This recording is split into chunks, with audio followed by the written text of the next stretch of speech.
مانځه فرض چې دي هغه 14 دي، شپږ دننه او اووه بار. فرض څه ته وایي؟ فرض هغې ته وایي چې که په مانځه کې تا نه یو فرض هم قضا شو نو هغې سره مونځ نه پوره ټول مونځ کېږي، پوره نه شه بلکې مونځ څه شي ختم شي. ختم او شي. و چې کوم بار دی هغې ته څه وایي؟ شرط. و چې کوم بار دی هغې ته شرایط ویلی شي او شپږ دننه چې کوم دي هغې ته ارکان ویلی شي. شرط مطلب څه شي چې څه دي لکه دا؟ شرط مطلب دا به ته هماهایي کې او دا خارجي بل رکن او رکن چې دا دننه وي، دا په مانځه کې دننه راځي. نو چې کوم شرایط دي هغه ووایه.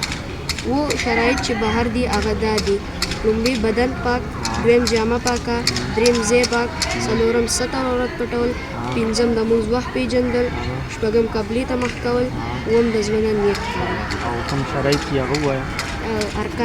ارکان چې کوم دننه دي شپږ هغه دا دي: لومړی تکبیر تحریمه کول، دویم قیام کول، دریم قرات ویل، څلورم رکوع کول، پنځم دواړه سجدې کول، شپږم آخره قاعده کېناستل.